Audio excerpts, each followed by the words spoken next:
everyone. Stephen Andrew Bolin here with the Proverbs 2717 YouTube channel. I'm really excited about today's show. I have a very special guest. She's a published book author named Rachel. However, she pins under RJ Starr. Rachel, how are you doing today? I'm great. Thank you for having me. Hey, you're welcome. I'm so glad that you were able to take time out of your schedule to come help me. Thank you. Appreciate it. So you are a published book author. You have a copy of your book there for us? Yep. All right. So my book is called Restored, Where is God in Mental Illness? Oh, I love it. Yeah. Rachel, go ahead and tell us what inspired your book, and then maybe tell us what's in your book. Okay, so my book is in 3 parts. Mhm. The first part is my personal story. I dealt with childhood trauma and I went through my own severe mental illness as an adult.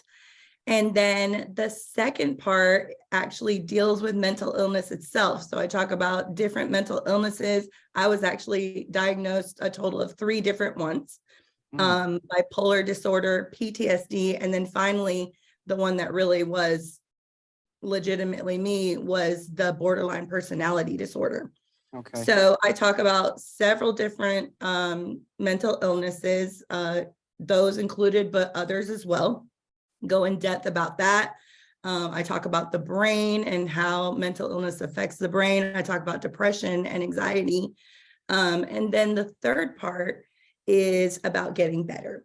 And I talk about therapy, and I talk about medication. And of course, I talk about God and my journey and how God is involved in mental illness.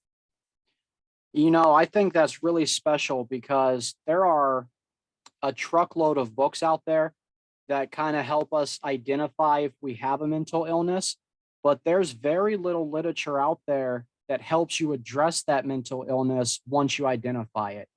And I think that makes this book special because you do dive into different therapies, you dive into medications, and then you also dive into God. And we know that He's the great healer. Absolutely. And where there's a lot of secular authors out there, they won't ever tap into the God portion of the healing, but that makes your book that much more special because you do. I think what's really important about this and what I've learned from my journey is that the therapy is so helpful. And I think that's an important part of it. And I think medication, as much as a lot of us don't like it, is an important part of it.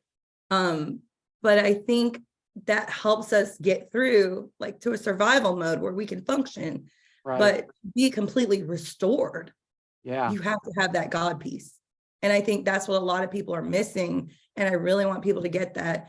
And I agree with you. I think, talking about these therapies, I talk to people that deal with stuff and they've never heard of some of these therapies that I was introduced to that basically saved my life. So I definitely want to get the word out there about cognitive behavioral therapy and dialectical behavioral therapy, because I think a lot of people don't know about that. And it's stuff that you can do right in your own home. Like if you can't afford a therapist, there are books that you can buy that you can do the therapies yourself, and it'll get you through and it'll change your life. So I think it's really important that people know about those things. Yeah, absolutely. And God bless you for having the courage to put these thoughts down on paper. I know it's never easy to share life experiences, and that just on its own takes so much courage to want to share with people in order to have the heart to want to put yourself out there so much that you can help others heal. So God bless you for that.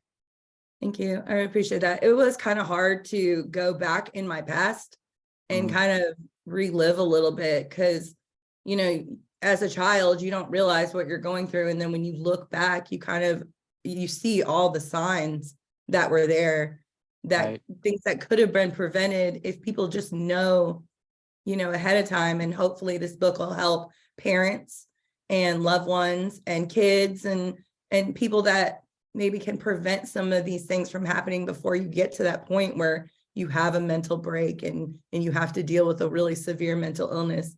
If you can stop those things ahead of time, Right.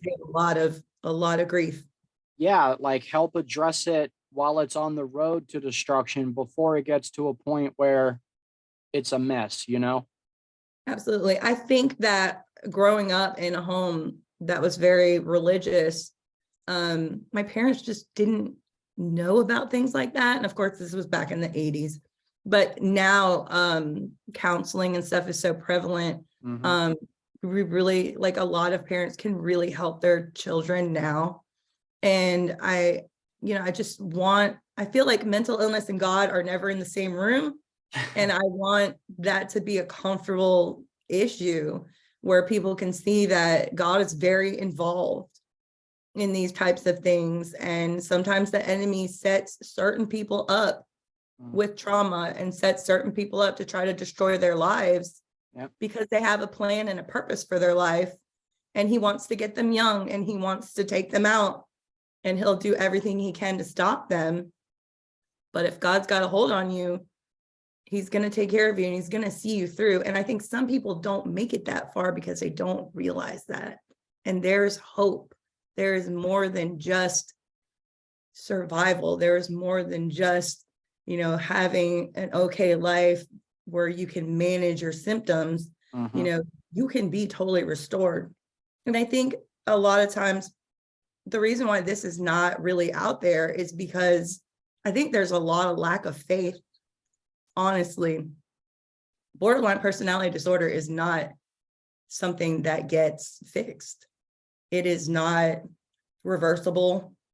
It's not like it doesn't get healed or cured. It's not curable. Yeah. And so, once you get that, it's just kind of like, well, I'm doomed, now I'm just stuck in this. The suicide rate is very high for that disorder. And it's a very hopeless situation, but it doesn't have to be, because God can. I am living a life that was better than before this happened to me. And Yes. like, I look back and I'm just humbled and amazed at what God has done in my life. Hard for me to talk about. I got my tissue here just in case. That's all right. I understand. But it's just amazing what God can do if you will let him. I put work Mm. into it. I was crazy about these therapies. I read every book there was. When I got a diagnosis, I would read all about bipolar. When I got diagnosed with PTSD, I read all about PTSD. And when I got diagnosed with borderline personality disorder, I read all the books and did all the activities and did everything I could. Like, I worked really hard. But I also, when I lost my whole life, I said, all right, Lord, I don't have a life anymore. Like, I completely surrender to you. Like, you can have it. Because Yeah. I grew up in the church and, I was always a Christian.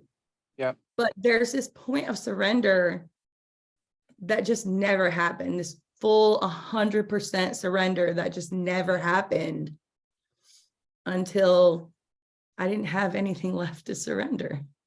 And sometimes, unfortunately, when God chooses you and he anoints you and you've got a plan and a purpose and you're just doing your own thing, sometimes everything does have to get stripped away before you realize, okay, I'm going to give my whole life to God. Yeah. And I did. And I think because instead of getting angry at God for this, I lost my job. I lost the person I was going to marry. I was with for 5 years. I lost my home. I lost everything. I sat on my parents' futon for 9 months in like a catatonic state when this happened. Like, I lost my whole life.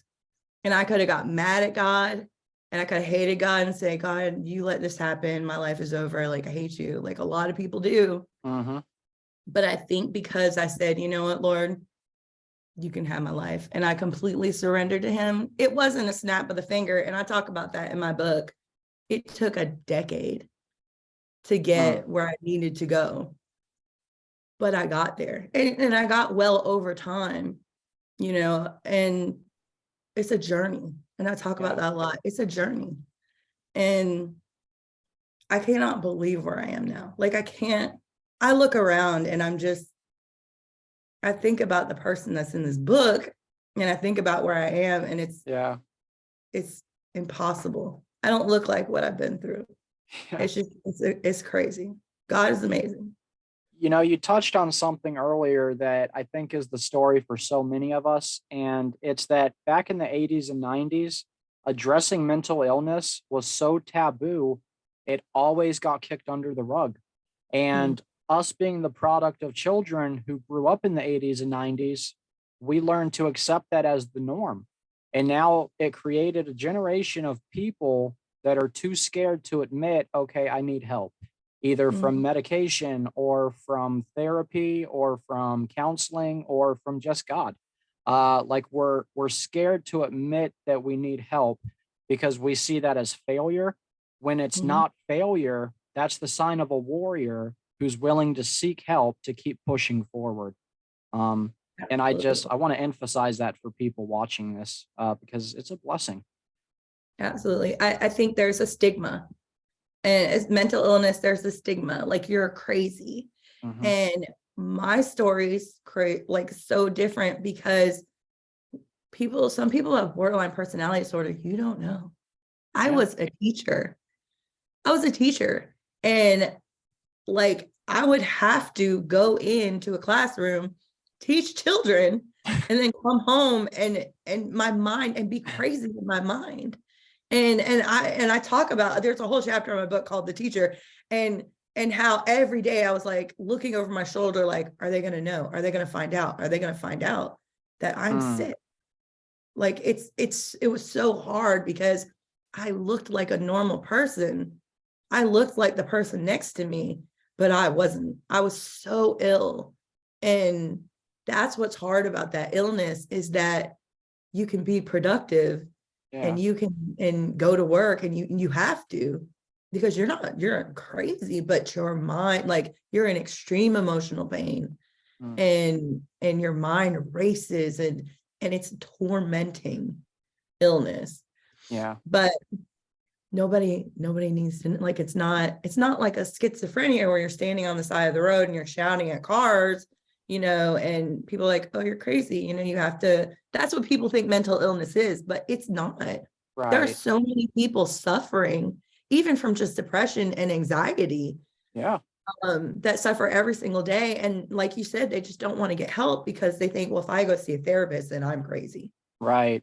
And that's not the case at all, you Yeah. know. That's the sign of a strong person, not a weak person. Um, Mm, and then you mentioned how you went through these things. And I just want to point out that everything happens for a reason and mm, everything is connected and God is in control.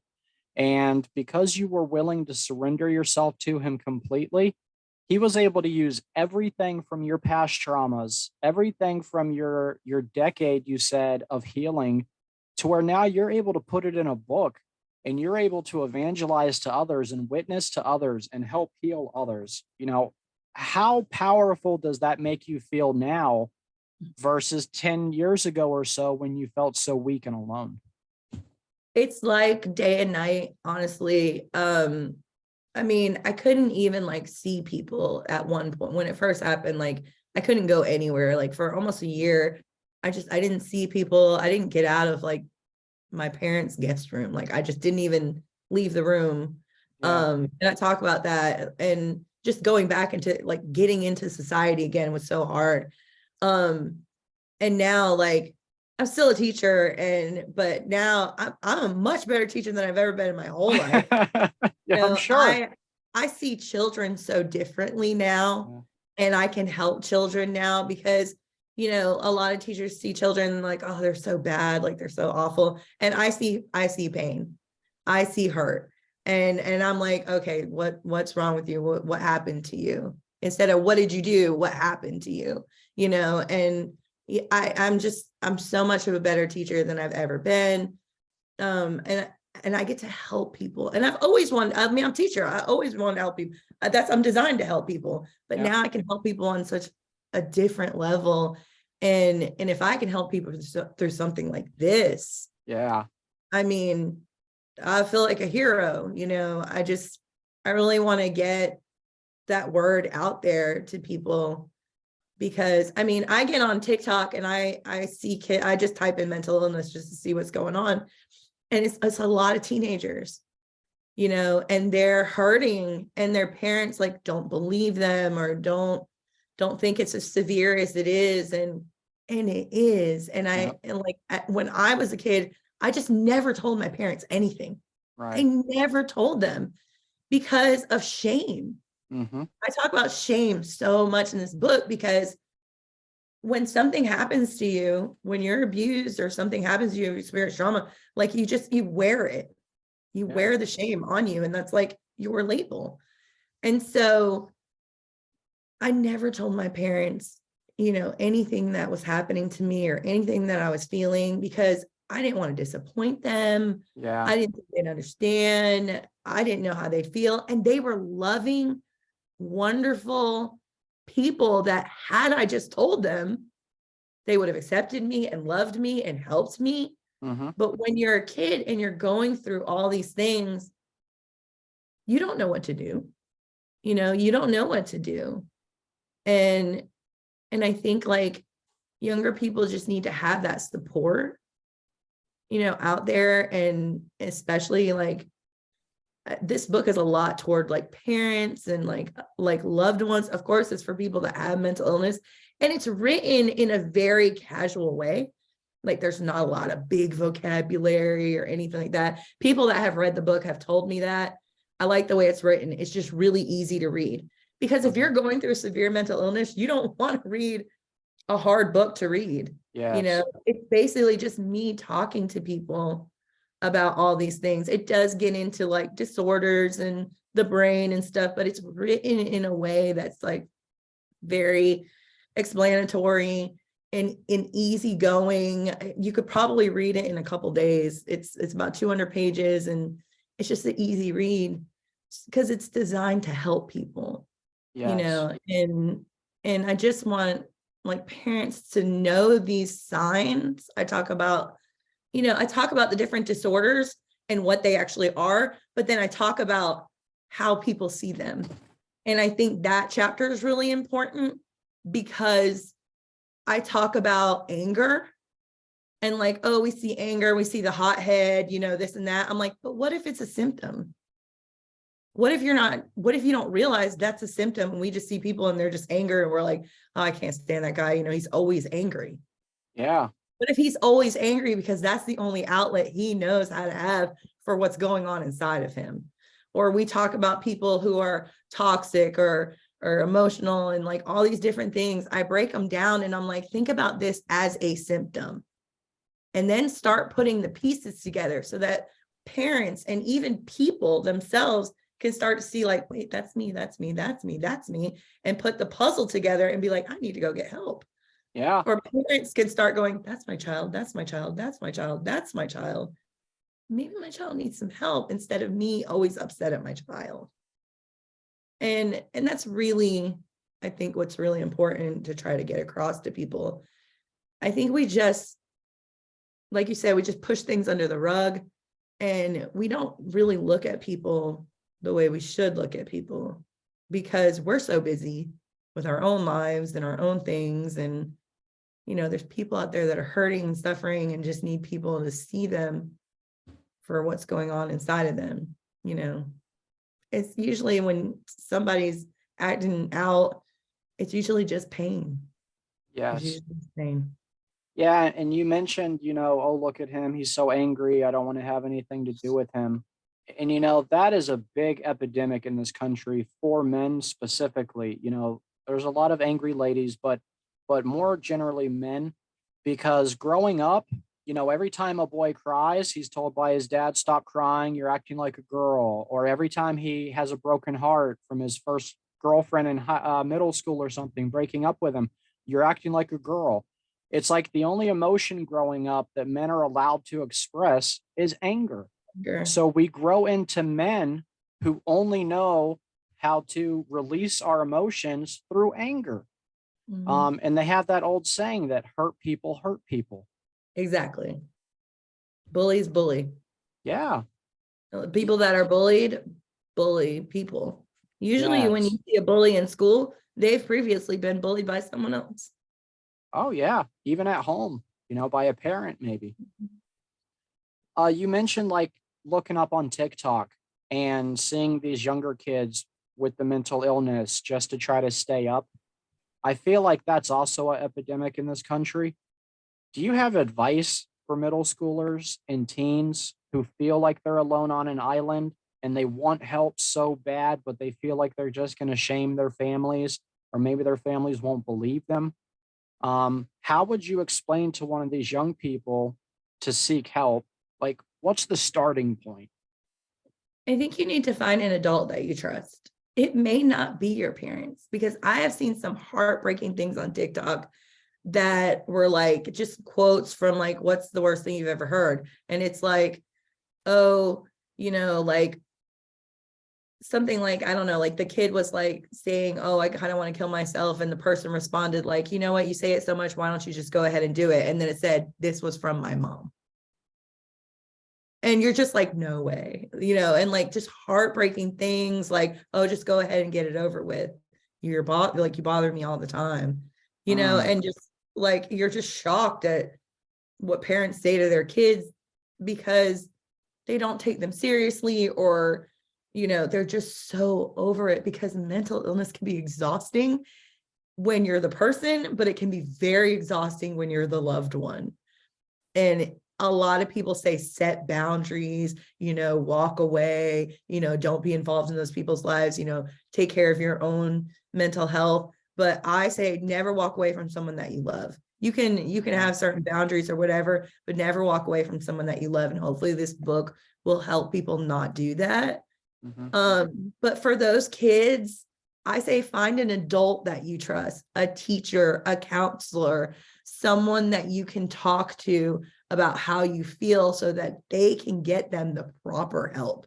Because I mean, I've had kids talk to me, who couldn't go to their parents or whatever, and I've set them up with a counselor.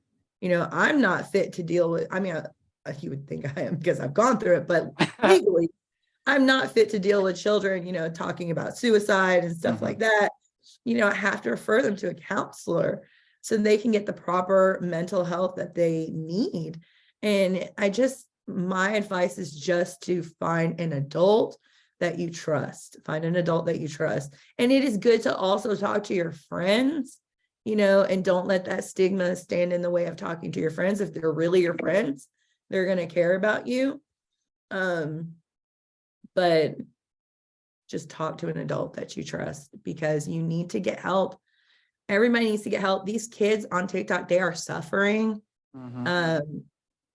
I feel like suicide is right around the corner for a lot of these kids, and that is also becoming an epidemic. I had a kid in my school this week who committed suicide, and he was in 10th grade. No. Yes.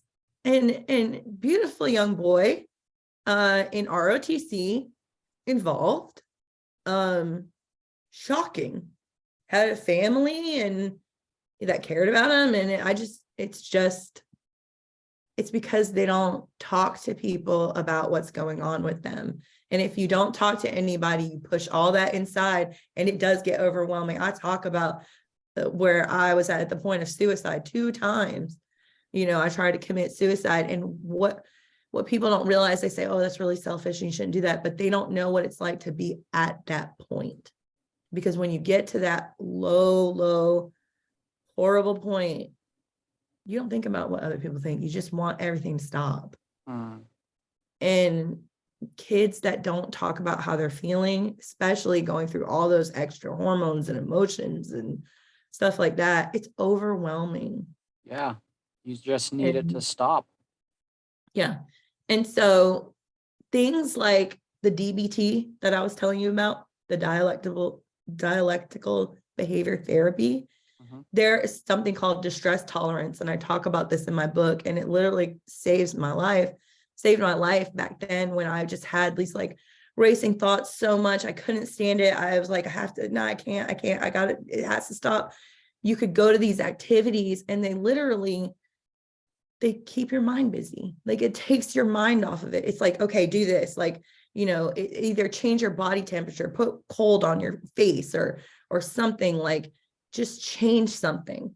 If you change something, it makes your mind get out of that deepest place. And then if you can stay busy, it'll give you an activity to do. It's like count this or do this or go do that. And if you just start doing those things, you can get out of that spot to where you can get your mind to where you can get like, okay, I got to get out of this place. Right. Yeah. When you're there, this isn't working. This is broken. This is broken. It doesn't matter. You're just gonna go. So the distress tolerance in DBT is really important when you're in distress and you can't function. So that's why these therapies are life-saving, and it can work for kids.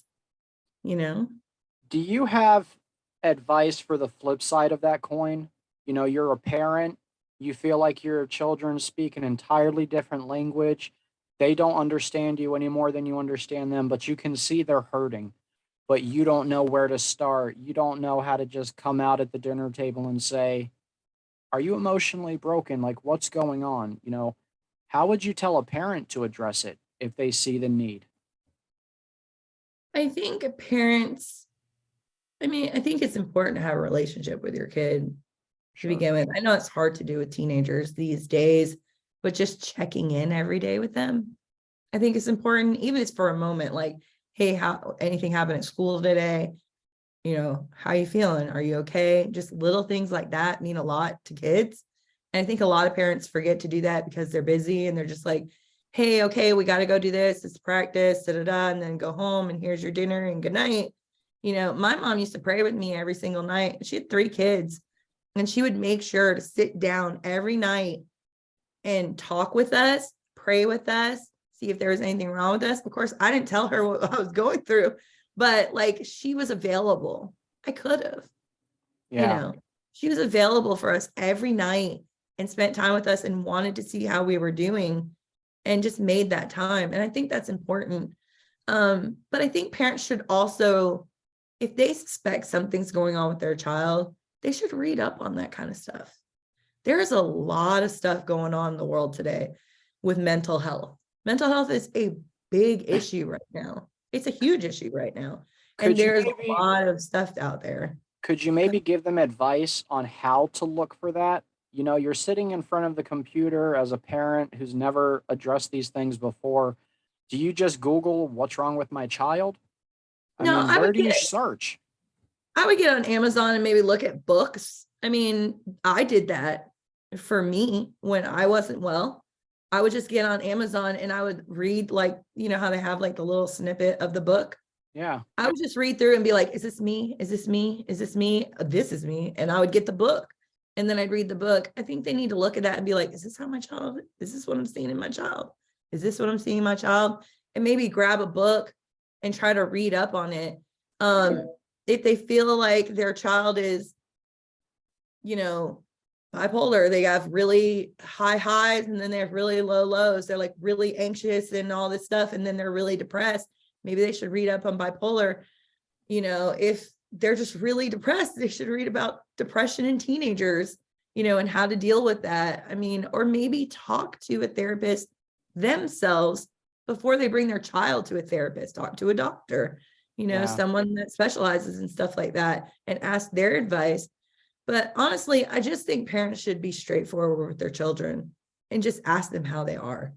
How are you feeling? I've noticed you're like this lately. Are you okay? And a lot of times that's what kids need. They need their parent to open up and say, are you okay? Because they want to tell them and they don't know how to tell them. And they need someone to say, you're acting different or you don't seem okay. Is something wrong? And you might get the kids say, I'm fine. And then you don't see them ever again. That happens, unfortunately. Yeah. But if you're constantly checking in with your child, they're going to know that you care enough to trust you, enough to tell you. And that is the best advice you could give a parent if you're able to start young enough. Um, for the parents out there who are going through this, but they're strapped financially, they're already wondering and praying every night, how am I going to pay the electric bill? They don't have access to go buy these books on Amazon. Are there free resources out there for parents? Even a public library? Is that something you would recommend? Absolutely. There are a lot of free resources out there. I talk about that in my book as well. I remember my husband,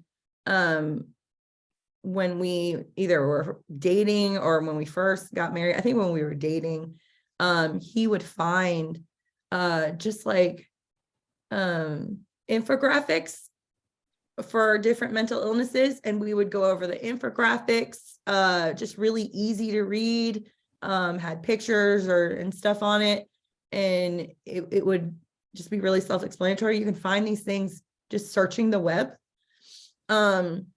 You can find lots of free material, like you said, just Googling. You can find lots of free material. So absolutely, it's definitely out there. I am positive that the public library has books on mental illness, has books on therapies that are available.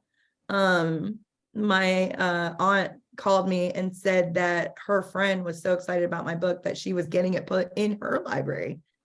My book. Oh, Like it happened. Like the books are there. They're in the library. So yeah. there's free resources out there for parents and for kids, for teenagers. They're there. How much is your book? Is there a cheaper ebook version? And where can we find it?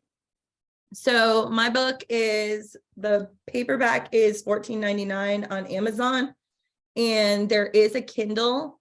I believe I want to say it's $7.99 for the Kindle version, the ebook on Amazon. So they're both on Amazon. That's where they're at. Okay, thank you.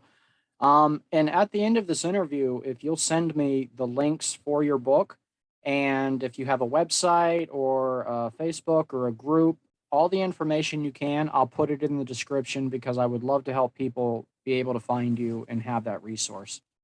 Great. Do you want to jump into maybe some of your traumas that God used to help you be able to later on develop this book for others? So when I was 3 years old, I was sexually abused, and it's actually kind of crazy because it happened in a church parking lot. Oh, I know. So my mom worked there as a teacher. And so I was just like kind of in the daycare there. And so it was a friend of the family, and his sister used to babysit me. And so we were real close with the family, and that was like kind of another reason why like stuff wasn't really pursued and that kind of thing. And I'll tell you right here on YouTube, my mom told me, she said, you might want to revise your book because I didn't tell you this, but another reason why they didn't pursue it is because the church suggested that they didn't. I was like, what? wow. Yeah. Because of course they feel guilty like later on finding out, because they thought, well, she's 3 years old, and, we're just going to pray and it's going to be okay. And, she'll be fine. She's probably not even going to remember it. But what happens is, it's childhood trauma and it stays with you. And then I walk through my life, and you start seeing the signs, all the Yeah. anxiety, and then all the different things. And then, by 30 years old, I had a complete mental break.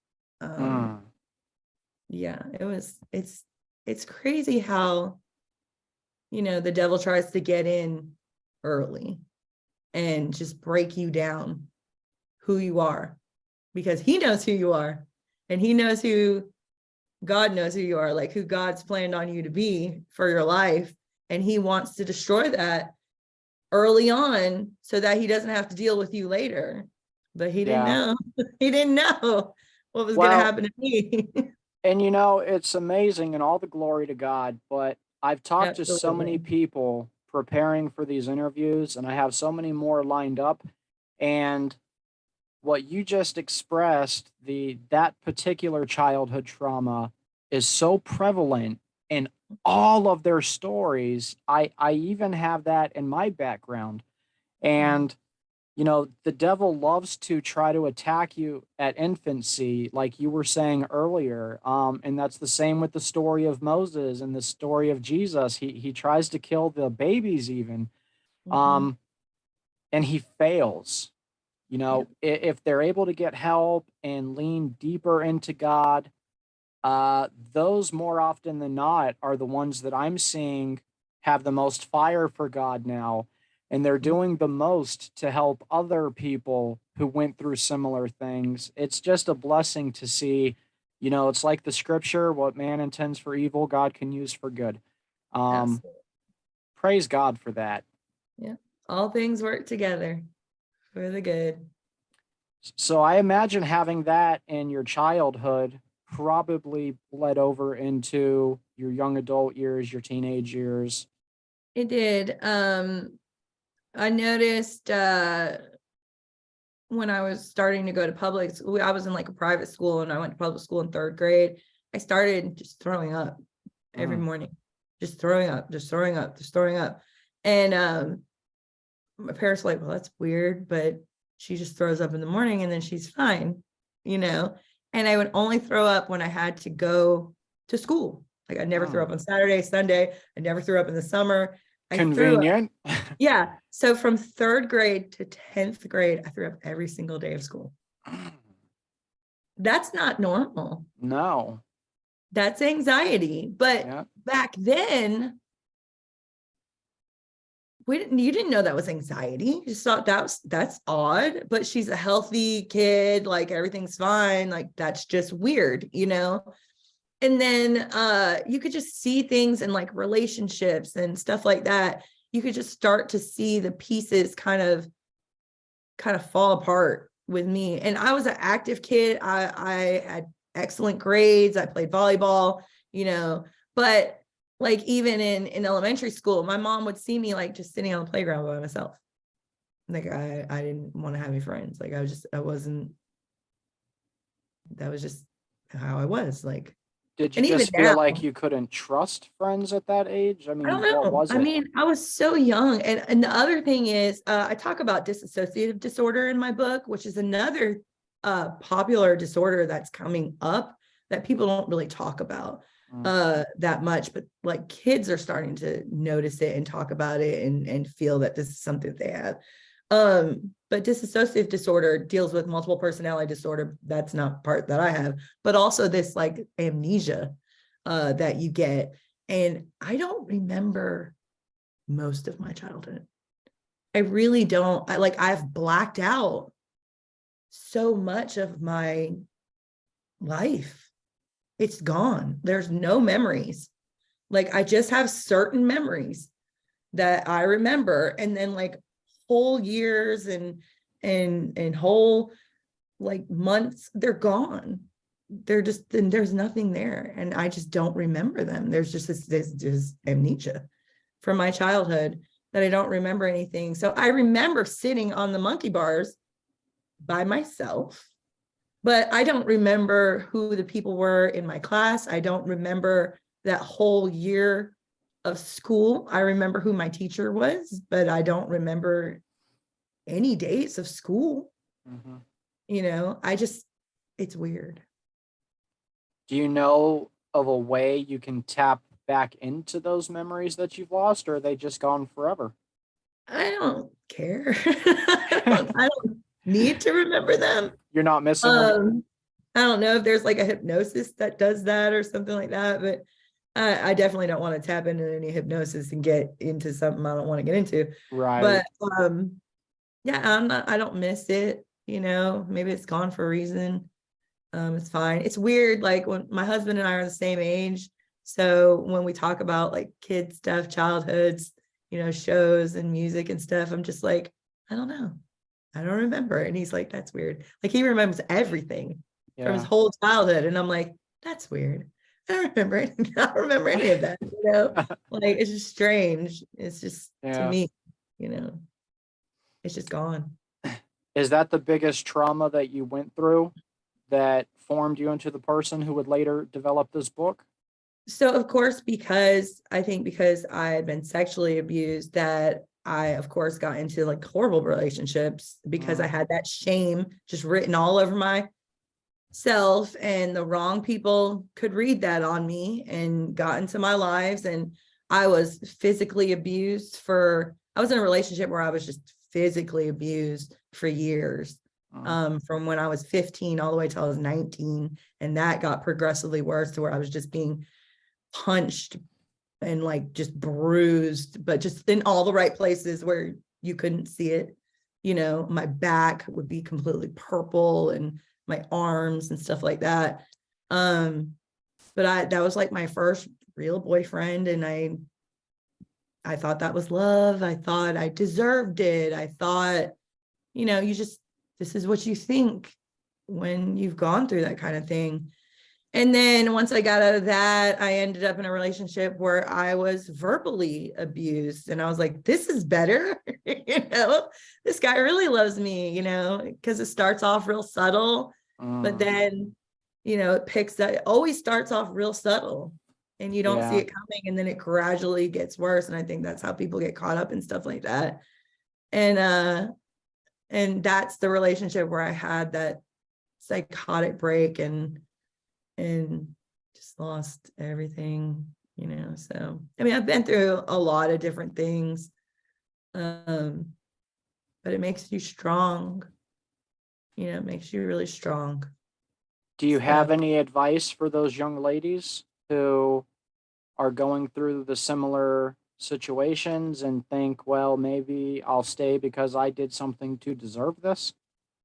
I think you just have to know your worth. And I think a lot of that has to do with the Lord.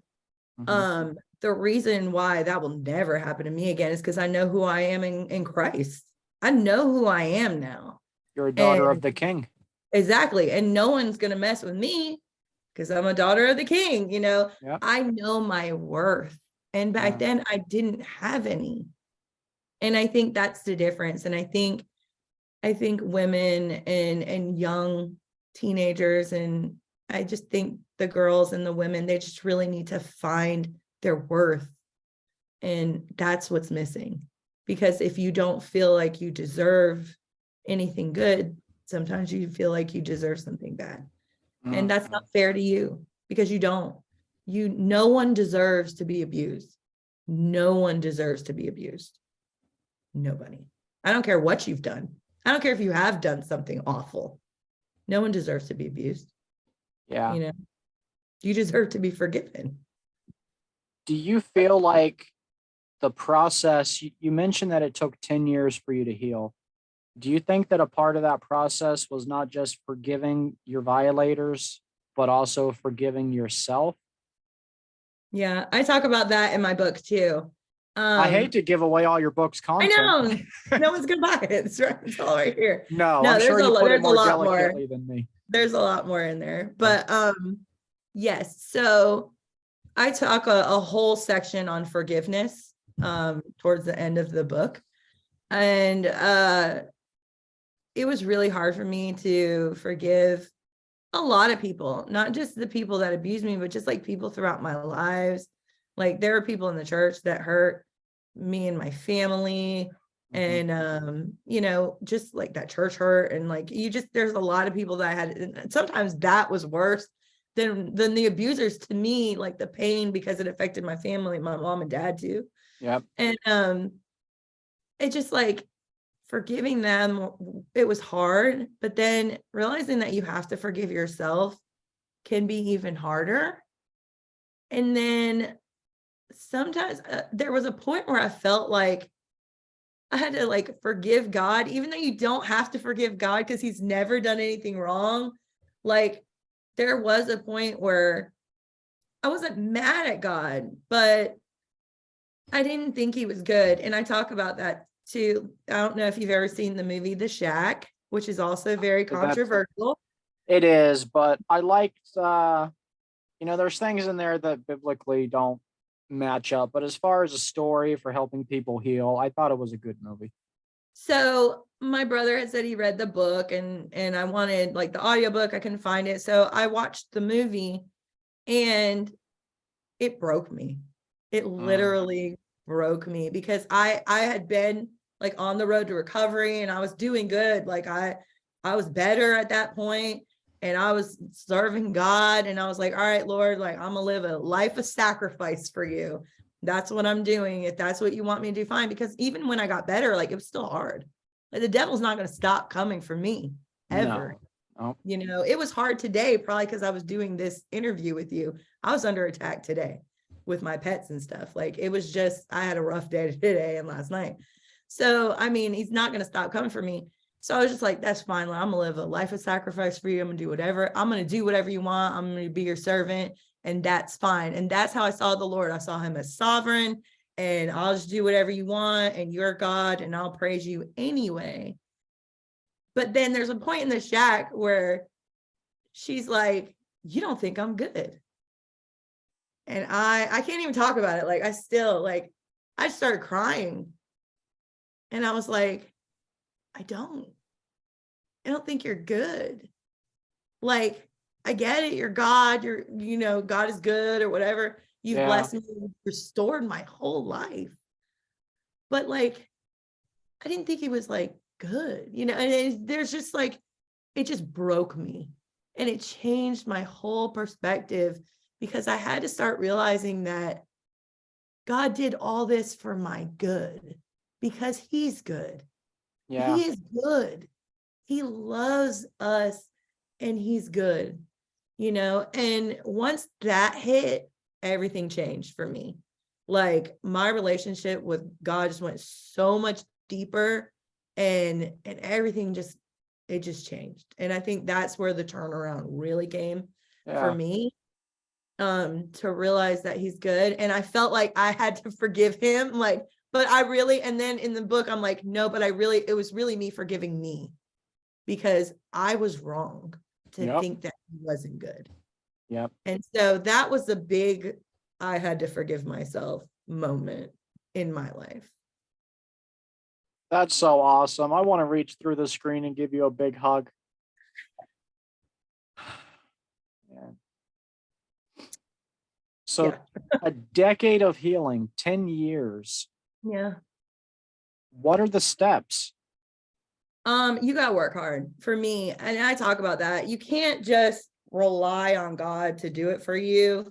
And I feel like, I hate to say this as a believer, but you can't just pray it away. Like I worked so hard on my mind, on myself. And just like I said, I say, read everything you can, have knowledge about what you have. So you have knowledge to be overpower over it. If you know what you're dealing with, then you can deal with it. Yeah. If you don't know anything about your disorder, you're going to be overwhelmed.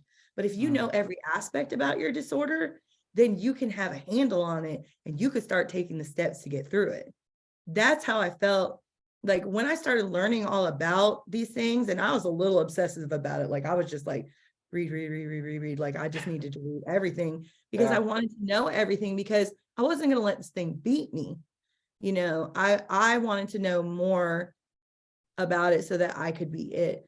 And I think that's important, is to get all the knowledge you can about what you're dealing with. I mean, if you're dealing with depression, then read all about depression. If you're dealing with anxiety, then where does anxiety come from? What parts of the body does it affect? What can you do to calm yourself? What, like mindfulness or whatever? I'm not against, like, I'm all for those things. Some people don't like mindfulness because they don't think it's spiritual. Who cares? Like, it works, it works. And you can be a spiritual Christian and do mindfulness, and you can get better. You know what I'm saying? Like, I don't knock things that are going to work for you, that help your brain to get better. So get your hands on everything you can. That's what I did. Like I got my hands on everything I could. I read, I researched. I also got back out there and started becoming a person. So I started as a sub. Then I did a part-time teaching job. Then I jumped into full-time teaching, which was really awful and horrible for me.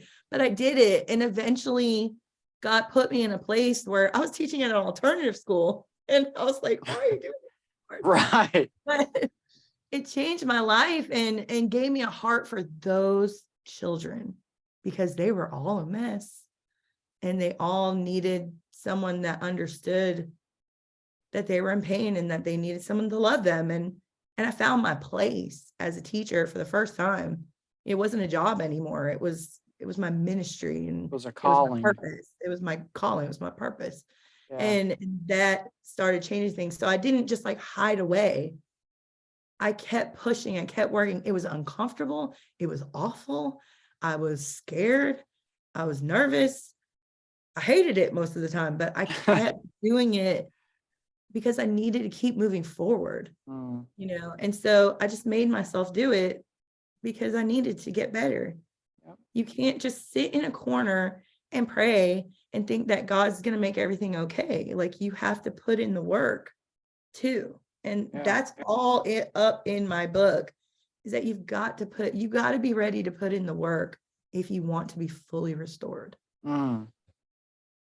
So, and God's going to help you because God honors that. Yeah. He honors that. He sees that, and he's going to bless that. And he's with you the whole time. I mean, he was with me the whole time. Yeah, that reminds felt like me. it, but he was. That reminds me of that story of the footprints in the sand, where you look and then you notice they were walking with you the whole time. Yeah. You don't see it when you're going, but they're there. He was always there. He was always there. Do you have a favorite book of the Bible? One that you've really related to with your healing? One that's touched you deeply? So that's hard because I really relate to David because I'm a worshiper. Okay. So I love some Psalms. I love Psalm 71. Everyone likes Psalms 91. I love Psalm 71. Look it up. Right. Psalm 71. But I love Paul. I love, Corinthians and, Galatians and Philippians. I love what Paul writes because he went through the hanger. Like he went through everything. He suffered so much and he was all right with it. He was just like, oh, I'm okay with this, and to the very end, and you didn't really see the suffering lift for him. Yeah. But he was fine with it. Yep. And that helps me, if he can do it, I can do it, So that really, Paul was very inspiring for me, but David is in his worship. Yes. For me, so it's hard to say which is my favorite. All right. Fair enough. Do you have a favorite scripture verse? Okay. So yes. So, I've never been able to sleep well. That's another symptom. A sign. I've never been able to sleep well my whole life. I've had insomnia, night terrors when I was a child, all the way into adulthood, which is very rare, for night terrors to carry on to adulthood. But I had that happen. And, Psalm 4:8, my mom used to say that to me, every night, or if I woke up and went in her room, Psalm 4:8, I will both lay me down in peace and sleep, for thou, O Lord, maketh me dwell in safety. And I made like these paintings, I'm kind of artist too.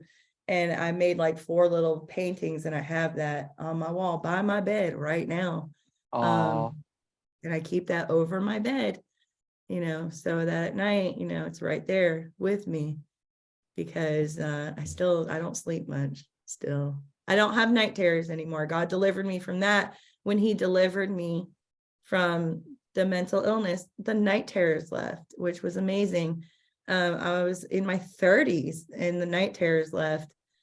Finally, I don't have those anymore, but I don't sleep much. So. Okay. So that's an ongoing battle for you that we'll pray about. Yep. Thank you. Wrapping up, is there anything else that's on your heart that you would want to share with people out there struggling? Anything you can think of that you haven't touched on already? Keep going. You got to keep going. I don't believe in suicide because you don't know what God has planned for you for the next day. Like I could have never dreamed that I'm where I am in my life right now. I never saw this then. And had I taken my life I would have never had this. And you don't know it then. So Yep. you can't take your life because you don't know what's ahead. So you got to keep going regardless of the pit you're in, regardless of how low it is. You have to keep going. Just keep going.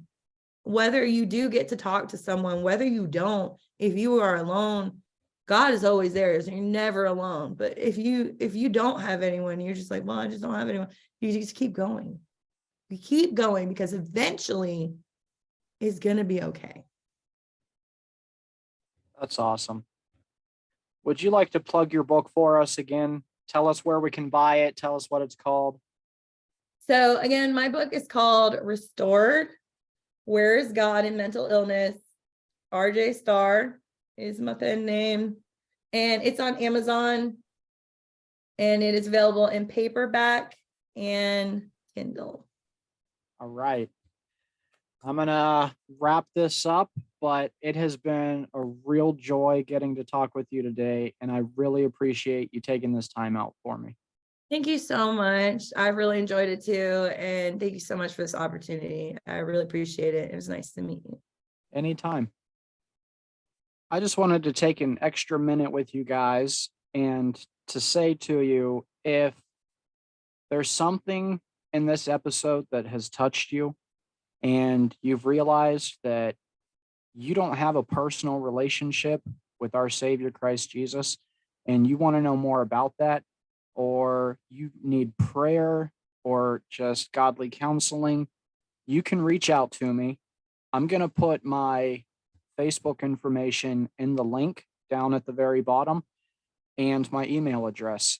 And anytime you need prayer, anytime you just need fellowship, if you want me to walk you through the prayer of salvation and help you learn ways that you can develop your relationship with Christ Jesus, I would be absolutely honored to do that for you. And I want you to know that you will never be bothering me. It doesn't matter if I have 1,000 things going on. When it comes to your relationship with our Christ, I will drop it all for you. And I really mean that. So look for that in the description if you need that kind of fellowship. And I love you guys. I hope you enjoyed this one. I really enjoyed it. And I look forward to seeing you guys next time. God bless.